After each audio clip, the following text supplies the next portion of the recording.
결단의 골짜기에서 만난 하나님이라는 말씀의 제목을 가지고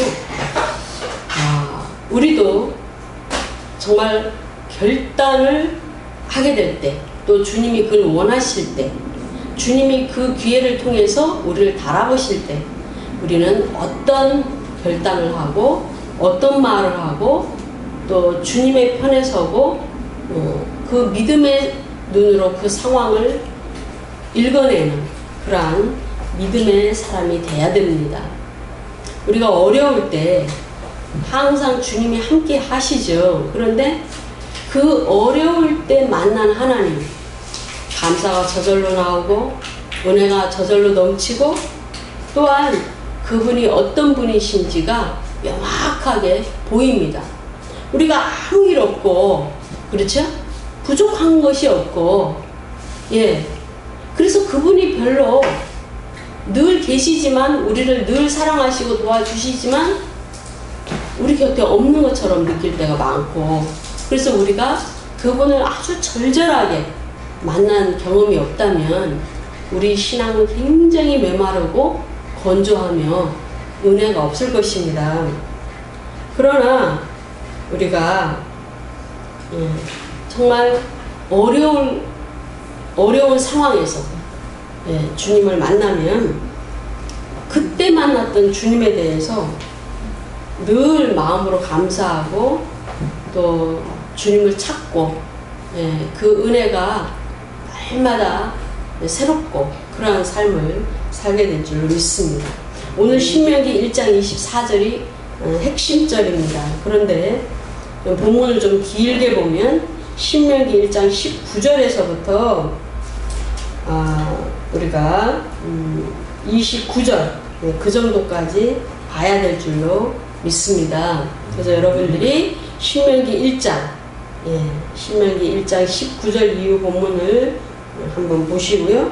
그 다음에 이 상황이 어디에 또 그 스토리식으로 정확하게 잘 나와 있냐 하면은 민수기 13장입니다.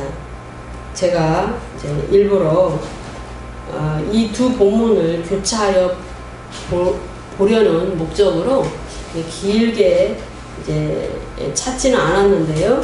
여러분이 한번 민수기 13장과 신명기 1장을 열어놓으시고 함께 말씀을 좀 읽어가면서 설교를 들으시면 좋겠습니다.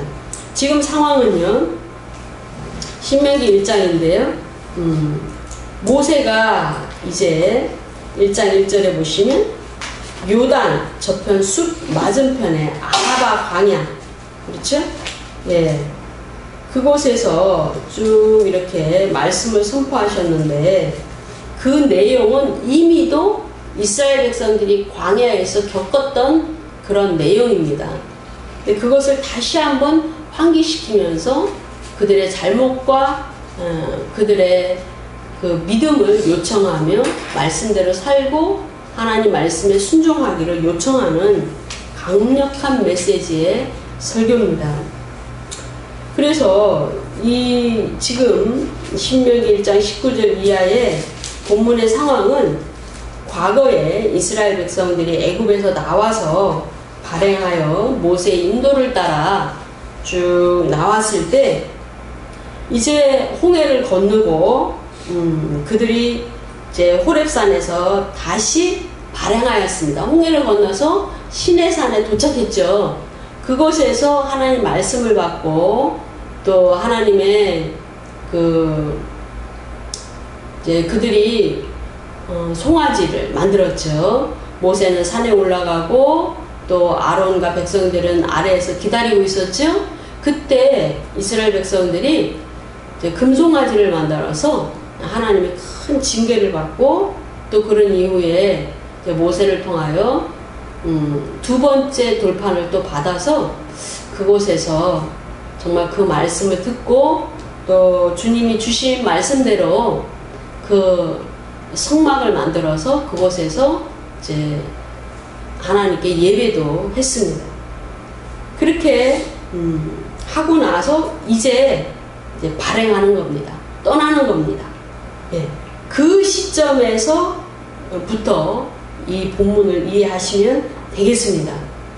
신명기 1장 19절에 보시면 하나님 여호와께서 우리에게 명하신 대로 우리가 호렙산에서 발행하여 너희의 본바 크고 두려운 광야를 지나 아모리 족속의 산지 길로 가데스 바네아에 이른 때에 그랬어요. 그 시점은 언제냐? 이스라엘 백성들이 시내산에 머물다가 이제는 다시 하나님 명령에 따라 출발하였습니다. 출발해서 광야를 지나야 되는데 이제 광야를 지나서 어디에 도착했냐면 가데스 바네아라는 그곳에 도착을 했습니다. 그런데 이곳은 아모리 족속의 산지예요. 아모리 족속도 강하고 굉장히 두려운 족속이죠. 그래서 많이 두려웠습니다. 그것을 너무나 잘 아시는 주님께서는 21절의 말씀을 보면은 너희에게 이르신 대로 올라가서 얻으라 두려워 말고 주저하지 말라 이렇게 말씀하셨다는 거예요. 지금 회고하는 상황이죠. 지금 아모리 족속을 보니까 너무 두려운 겁니다. 홍해도 그냥 간신히 따라오는 애국 군대에 몰살당할 뻔했는데 오히려 하나님께서 홍해를 쫙 하고 갈라주셔서 홍해를 건너서 오히려 애국 군대가 몰살당하는 그런 기적을 맛보고 살아남았습니다. 그래서 겨우 떨리는 가슴을 쓸어내리면서 이렇게 또 주님을 따라 나왔는데 떡하니 가데스 바네아에 도착했더니 아모리 족속이 있는 거예요. 그 산지길에. 너무나 두려운 거죠. 그랬더니 이것을 아시는 주님께서 올라가라, 얻으라, 두려워 말라, 주저하지 말라 이렇게 강력한 메시지를 주셨습니다. 그런데 우리가 겁을 먹으면 누가 옆에서 말을 해도 잘 안 들리죠. 내 생각이 들어오고 내 판단이 들어오고 내 감정이 들어오기 때문에 그대로 이스라엘 백성은 두려움에 사로잡혔습니다. 그래서 22절을 보시면 전부 모세에게 나와서 아니 저 땅은 딱 보니까 굉장히 두려운 족속들이 살고 있는 것 같아요. 그러니 우리가 저 땅에 들어가기 전에 한번 정탐꾼을 보내가지고 저 땅이 도대체 어떤 땅인지 누가 살고 있는지 그 사는 사람들은 어떤 모습인지 또 그 땅이 기름진 땅인지 농사가 잘 된 땅인지 우리가 복을 받을 땅인지 한번 정탐하고 그렇게 우리가 움직이는 것이 맞겠습니다 라고 모세에게 나와서 말을 하는 거예요. 여러분 인간적으로 보면은 굉장히 논리적이죠. 먼저 가서 좀 알아보고 가면 안 되겠습니까 하는 것이 논리적이기도 하고 조심성도 많고 또는 전략 면에서 뛰어나 보이죠. 그런데 주님 주님은 이것을 좋게 보시지 않았습니다. 여러 본문에 보면은 그들이 믿음이 없다고 얘기합니다. 불순종한다고 얘기합니다. 그리고 하나님 명령을 따르지 않았다고 얘기합니다. 왜요? 그 땅은 하나님께서 약속으로 주신 땅이기 때문에 약속을 믿고 들어가서 취해야 되는 겁니다. 그런데도 불구하고 두려워하고 주저하고 하는 이스라엘 백성에게 주님은 다시 한번 21절에서 올라가서 얻으라, 두려워 말라, 주저하지 말라 이렇게 하셨다는 거예요. 한 번 더 그들을 그 땅은 너희들이 땅이고 너희들이 싸우면 얻을 땅이고 그러한 사실을 각인시켜 주셨습니다. 그럼에도 백성들은 두려워서 모세에게 부탁했다는 거죠. 정탐해서 한번 알아봅시다. 그래서 이제 모세는 23절에서 뭐라고 말씀하냐면은 내가 그 말을 선히 여겨 이렇게 기록하고 있어요. 하나님의 뜻은 그게 아닌데 모세도 인간인지라 자신도 자신의 생각은 거기에 나와 있지 않아요. 그럼에도 불구하고 백성들이 그렇게 두렵고 또 무서워하고 주저주저하고 가망성이 있을까? 우리가 이길까? 우리가 저 땅을 차지할까? 합리적인 걱정을 하는 거죠. 그러니까 모세의 문제가 드러났습니다. 내가 그 말을 선히 여겼다 라고 기록하고 있습니다. 모세는 이렇게 하면 안 되지요. 모세는 하나님의 명령에 따라 백성들을 무조건적으로 강권하여 이끌어서 약속된 땅을 그들에게 취하도록 하는 그 사명이 모세의 사명입니다. 그런데 두렵고 또 주저하고 얄팍한 인간적인 계산을 하고 또 눈으로 확인해 봐야만 안심을 하는 백성의 편에 서서 그 말을 선히 여겼다 라고 쓰고 있는 것은 큰 문제가 있는 것이죠. 모세가 이곳에서 결단했어야 됩니다. 첫째는 모세가 결단했어야 됩니다. 강력한 촉구를 해야 되는 겁니다. 그런데 모세부터가 무너졌습니다. 우리가 옛말에 보면은 아무리 그쵸? 그 집에서 도둑을 맞으려면 개도 안 짖는다 라는 말이 있어요. 좀 비유가 좀 그렇긴 하지만 그런 거 있잖아요. 그죠? 저도 요즘 깜빡깜빡해요. 예, 뭘 올려놓고 부엌에 뭘 올려놓고 돌아서면 잊어버려요. 그래서 후각은 정상적인지라 가만히 앉아서 뭐 책을 보거나 뭐 기도를 하거나 뭐 아무튼 제 일을 하다가 갑자기 무슨 냄새가 심각하게 납니다. 예, 그러면 예, 사건은 이미 벌어진 거죠. 그래서 모세부터가 문제였어요. 예. 모세가 이곳에서 결단을 해야 되는 겁니다.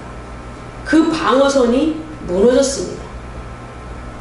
두 번째 보시면 그래서 그들이 이제 모세가 매 지파에서 한 사람씩 12를 택하였습니다. 예, 이 12은 민수기 13장에 보면 누구인지가 잘 나타나 있어요. 우리 민수기 13장을 한번 갔다 오죠.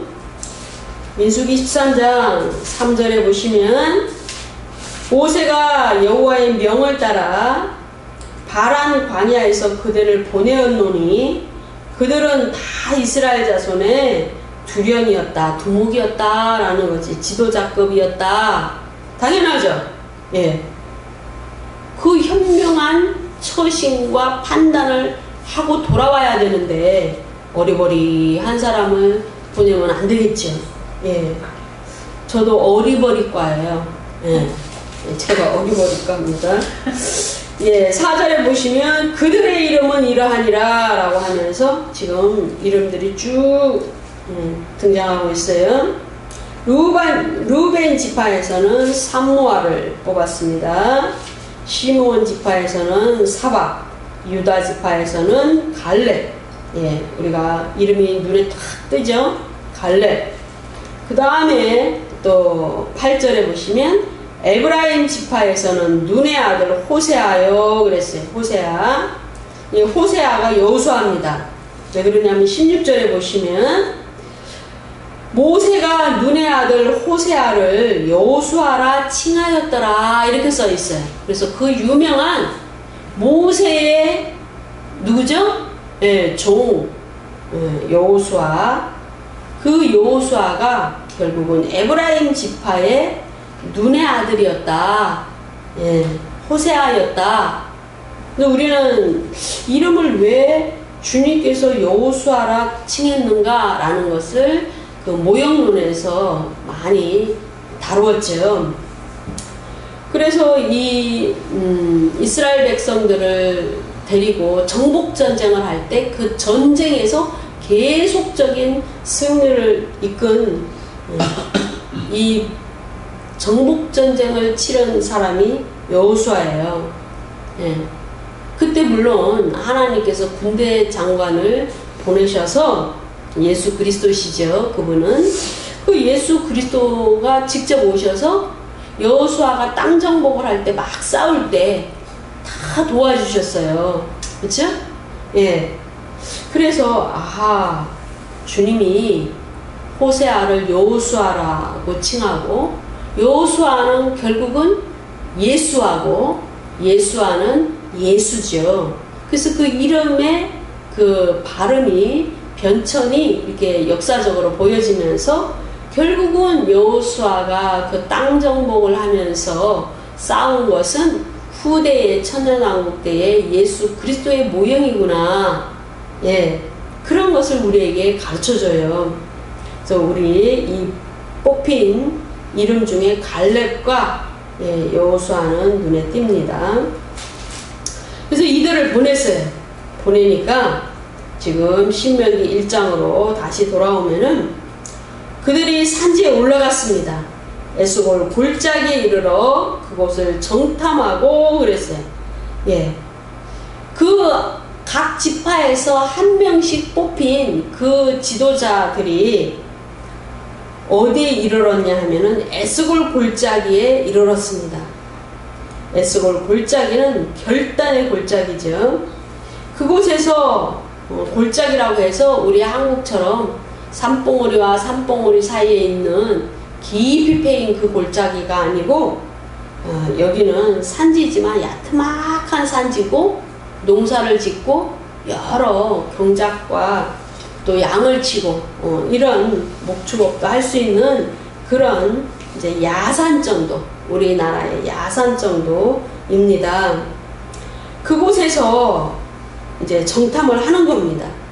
정탐의 내용을 보면 지금 보시면 그들이 하나님께서 이제 딱 허락하신 내용, 예, 딱 허락하신 내용 외에도 이제 너무나 많은 그런 것들을 이제 보고 실망과 또 두려움 이런 것들을 이제 보고 돌아왔다라는 거죠. 그러니까 이제 백성의 입장에서는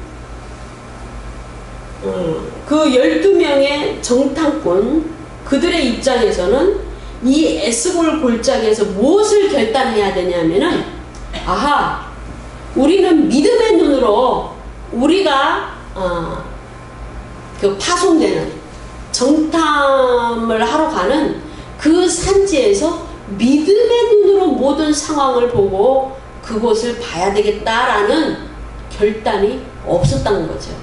단 2명만 그들은 우리의 밥이고 우리가 능히 이길 수 있고 그 땅은 참으로 젖과 꿀이 흐르고 쓸만한 땅이고 하나님께서 우리에게 주신 좋은 땅입니다. 이렇게 긍정적으로 답하고 10명은 안 됩니다. 우리는 다시 애굽으로 돌아가야 됩니다.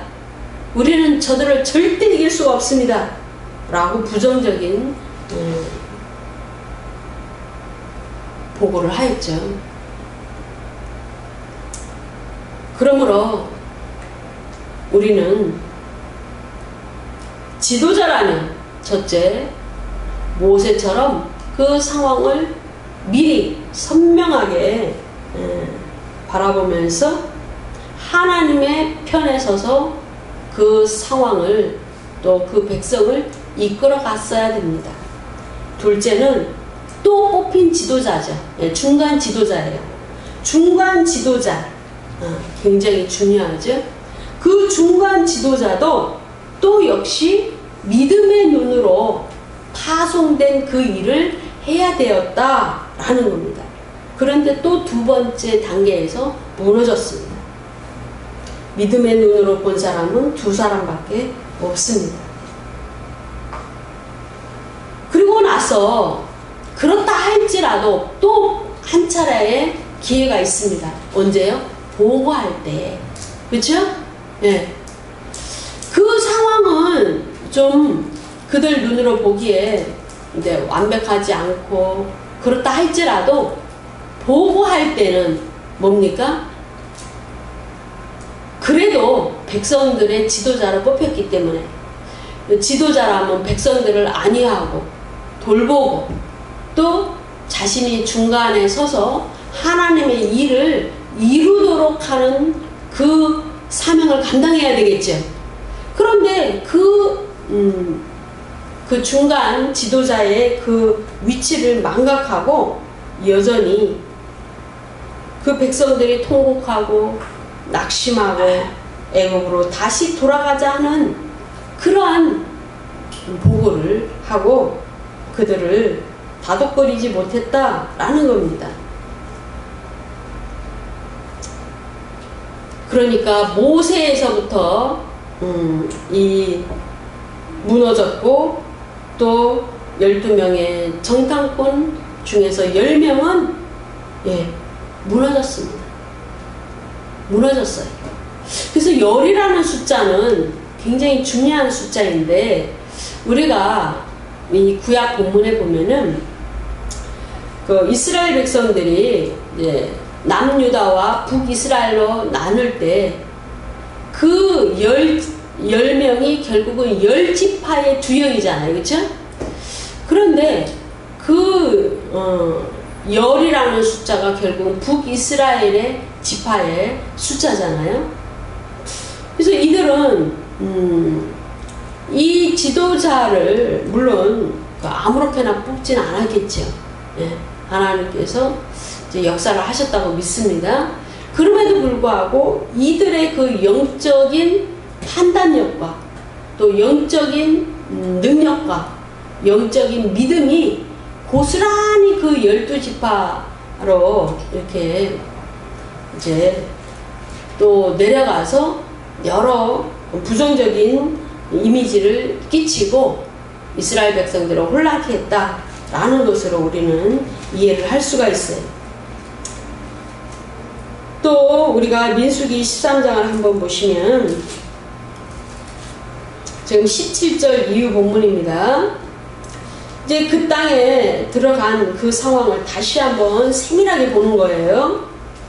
민수기 13장 17절 이후 본문입니다. 모세가 가나안 땅을 탐지하러 그들을 보내매 그들이 어디로 가느냐면 남방길로 행하여 산지로 올라갔습니다. 예, 남방길로.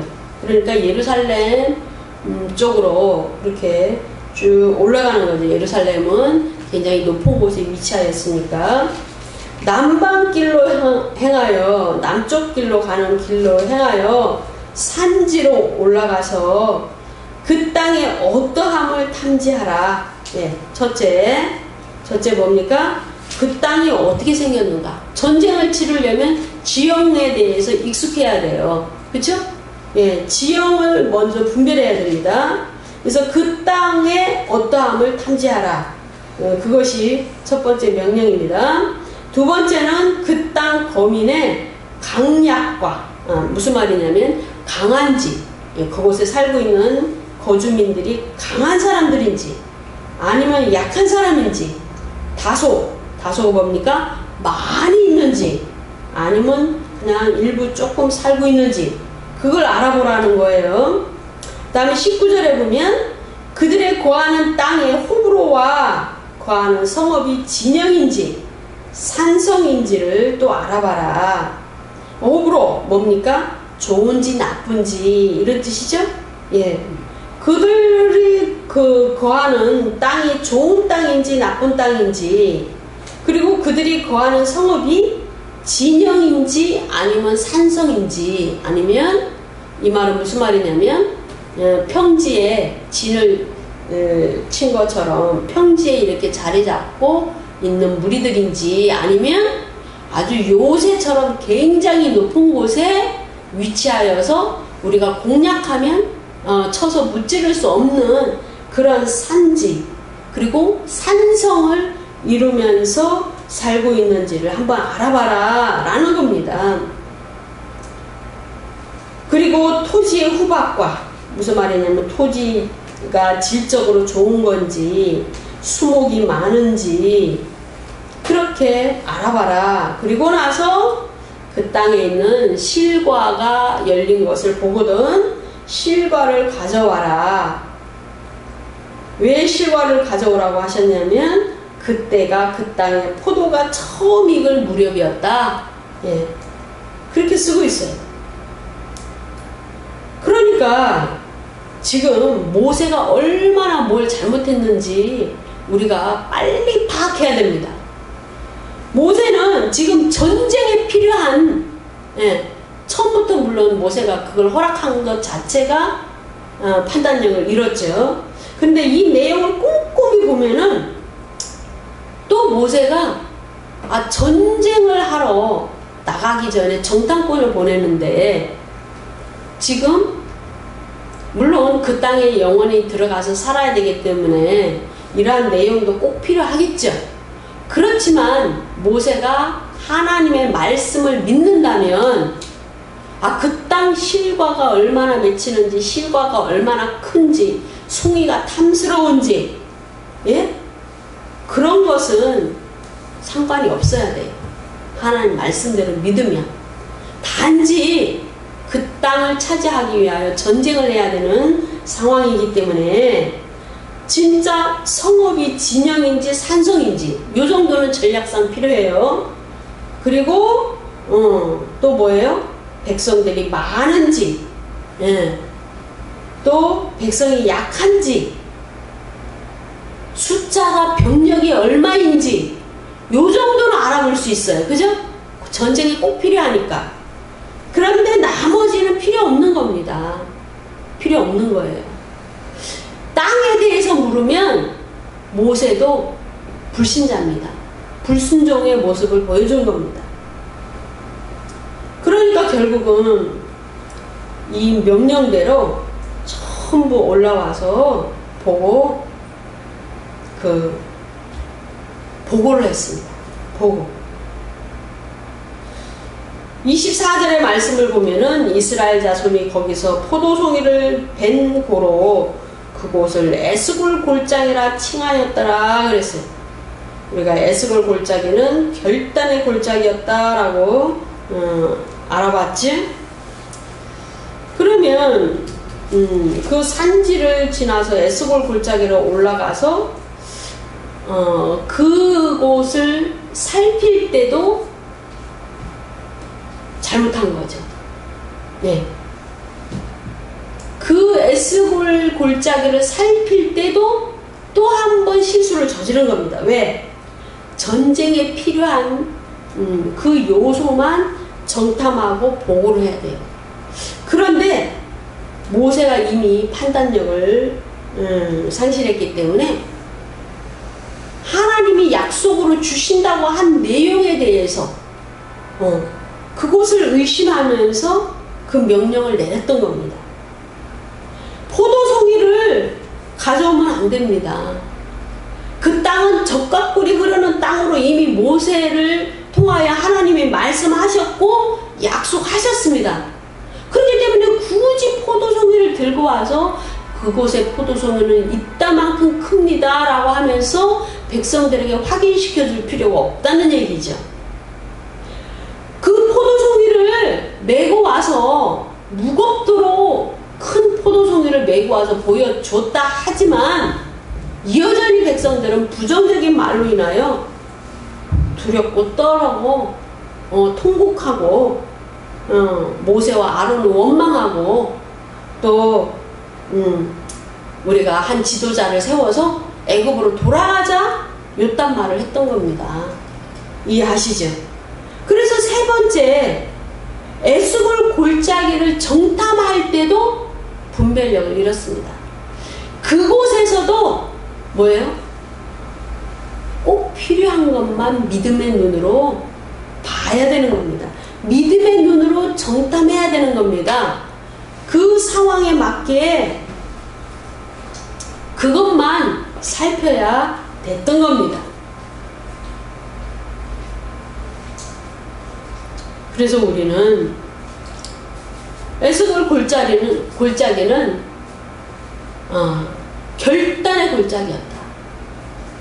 모세에게도, 그리고 뽑힌 지도자들에게도, 그리고 그 12명의 정탐꾼이 그 땅을 탐지하면서도 결단을 해야 되는 그러한 골짜기였다라는 것을 알 수가 있습니다. 지금 가나안 땅을 살필 때에 남쪽에 맨 처음 가본 장소가 헤브론 지역의 헤브론 22절에 보시면 민수기 13장 22절에 보시면 그들이 남방으로 올라가서 헤브론에 이르렀으니 헤브론은 애굽 수함보다 7년 전에 세운 곳이라. 그러니까 헤브론에 이미 많은 사람들이 살고 있고 거주적 환경이 조성됐다라는 것을 알 수 있어요. 그곳에 아낙 자손 그 아히만과 세세와 달메가 있었더라 그랬어요. 그러니까 지금 보시면 거인들이거든요. 이 자손들은 거인들이에요. 아낙 자손, 또 그 이제 아모리 족속 이런 그런 그 족속들은 거인 족속이고 키가 크고 장대하고 굉장히 싸움을 잘하는 그런 무리들이에요. 그러니까 이제 그런 것만 보고 돌아와서 이제 보고를 했다는 거죠. 며칠 동안요? 40일 동안. 그런데 그 처음 도착한 곳이 남방으로 올라가서 곧바로 처음 도착한 곳이 어디냐면 이 본문에 의하면 헤브론이에요. 헤브론. 예. 헤브론에 가니까 거기에 커다란 포도송이도 있고 물론 아낙자손 아히만과 세세와 달메가 있었다라고 쓰고 석류와 무화과를 또 취해서 가지고 왔다라고 쓰지만 헤브론에 대해서는 별 말이 없어요. 예. 결국은 헤브론에 대해서는 포도송이 그것만 걷어서 갖고 온 거죠. 하루 이틀 정탐한 것이 아니고 40일 동안 그 땅을 정탐하였습니다. 그리고 나서 바람 광야 가데스 바네아로 돌아왔습니다. 그러므로 우리는 이들이 임무를 제대로 수행하지 못했다. 하나님 편에서 믿음의 눈으로 바라보지 못했다. 그런 것을 알 수가 있습니다. 우리는요, 골짜기를 만날 때, 새로운 문제를 만날 때, 좀 두려울 수가 있어요. 인간적인 계산을 해볼 수가 있어요. 그렇죠? 그것이 없다면, 완전히 좀, 그런 것도 좀 이상한 거죠. 우리에게 분별력을 주시고 이성을 주셨기 때문에, 어느 정도는 분별을 해보고, 또 이성적으로 냉철하게 판단력을 좀 발휘해 봐야 되겠죠. 그런데 그 모든 것이 이미 하나님이 뭡니까? 예정하시고 약속하신 거라면 문제는 달라집니다. 뭐예요? 그 약속을 믿는 것이 먼저라는 거예요. 우리가 아무리 눈으로 보이는 것이 많고 또 내 판단이 들어옴에도 불구하고 나보다 주님이 앞서야 됩니다. 내 생각보다 주님이 약속하신 그 말씀이 우선시돼야 된다는 겁니다. 내 믿음보다 주님의 믿음이 더 견고하게 내 안에 들어와야 된다라는 겁니다. 그러므로 이스라엘 백성들은 결단의 골짜기에서 그들이 하나님을 만났어요. 어떤 하나님을 만났어요? 시험하시는 하나님. 시험적으로 모세를 통하여 시험하신 겁니다. 결과론적으로는 그 사건 때문에 뭡니까? 40일 동안 정탐한 그 40이라는 숫자가 40년 동안 광야를 뺑뺑 돌게 됐죠? 예. 그러니까 우리는 정말 조심해야 됩니다. 그것이 시험적이었다. 하나님이 달아보시는 기간이었다. 결단할 때는 하나님 편에서 하나님 약속을 붙잡고 하나님의 믿음으로 그렇게 결단해야 됩니다. 그렇지 않으면 시험하시는 하나님을 만나게 돼요. 광야 40년이 웬 말입니까? 그렇죠? 열흘 길을 40년의 시간이 허비된 겁니다. 우리도 그런 시간이 많이 있죠. 우리가 믿음과 온전한 그 말씀 가운데 서면 일주일 만에 해결될 문제를 우리가 자꾸 우리 생각으로 빠지면 뭡니까? 한참 돌아서 나오게 되죠. 시간만 낭비하고 물질 낭비하고 그거 해결하느라고 몸 아프고 몸이 고통스럽고 육체가 고단하죠. 예. 우리는 결단의 골짜기에서 믿음을 요구하시는 하나님을 만나야 돼요. 믿음을 요구하시는 하나님. 그 상황을 인간적으로 보지 않고 믿음을 요구하시는 하나님을 만나야 돼요. 모든 것을 약속을 이루시는, 약속을 하셨으면 약속을 이루시는 하나님을 만나야 돼요. 그렇지 않으면 그 모든 상황이 3000% 빠집니다. 그 모든 상황이 참으로 훈련의 장소가 되는 겁니다. 그래서 이러한 상황에서 우리는 하나님을 만나야 됩니다. 우리가 지금 우리나라나 세계 전역에서 이 코로나19 때문에 많이 힘들고 있어요. 정말 큰 나라에서는 정말 많은 사람들이 고통을 당하고 죽어가고 있죠. 그런데 그 상황 가운데서 무엇을 주님이 우리에게 원하시는가?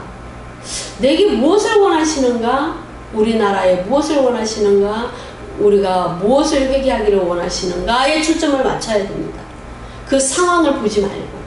그래서 우리가 늘 상담을 받을 때 주의 종들이 뭐라고 말씀합니까?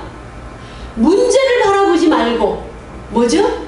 문제를 해결하실 주님을 바라보고 문제를 통해서 변화를 요구하시는 하나님을 바라보고 문제의 고난을 통해서 신앙이 견고해지기를 원하시는 하나님을 바라보고 문제를 통해서 온전히 자신이 내려지기를 원하시는 하나님을 바라보라 라는 말을 너무나 많이 듣죠. 그래서 우리는 이 결단의 골짜기에서 믿음의 결단을 요구하시는 그 장소에서 믿음을 발휘해야 됩니다. 모세도 탈락이 됐어요. 모세도 한순간에 잘못했습니다. 12명의 정탐꾼 중에서 10명이 잘못했습니다. 결단하지 못했습니다. 믿음의 눈으로 볼 것을 결단하지 못했고 믿음의 보고를 할 것을 결단하지 못했고 결단하지 못했습니다. 백성들도 믿음이 있는 사람이라면 하나님께서 하신 약속을 붙잡아야 되는데 부정적으로 말하는 그들의 말을 붙들었습니다. 그래서 40년이 걸린 것이죠. 그러므로 우리는 이것이 하나님께서 나에게 허락하신 어려움이야? 그럼 엎드려야 됩니다. 우리는 하나님께서 우리에게 징계를 주시고 회개를 요청하시고 우리가 낮아지기를 원하시는 환경 가운데서는 높여달라는 기도를 하면 안 됩니다. 그곳에서 묵묵히 주님이 원하시는 그 과정을 거쳐야 됩니다. 회개하는 과정, 거룩해지는 과정, 예배자로 세워지는 과정, 주님이 모든 것의 주인이 되셔서 주님으로부터 나에게 재정이 왔다라는 그 믿음을 갖는 그 과정들을 주님은 원하시는 겁니다. 그러므로 우리가 결단해야 됩니다. 결단.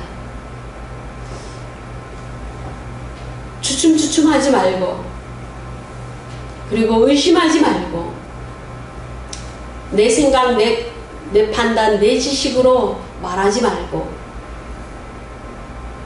주님 편에서 바라보고, 나를 통해서 원하시는 것이 무엇인가 분별하는 결단이 있어야 됩니다. 저와 여러분이 모두 이러한 믿음의 결단을 하시고, 믿음의 말을 하기를 결단하시고, 믿음의 눈으로 바라보도록 결단하시고, 믿음의 보고를 할 수 있도록 결단하시고, 믿음의 주님을 믿도록 결단하시는 귀한 시간 되시기 원합니다. 아멘.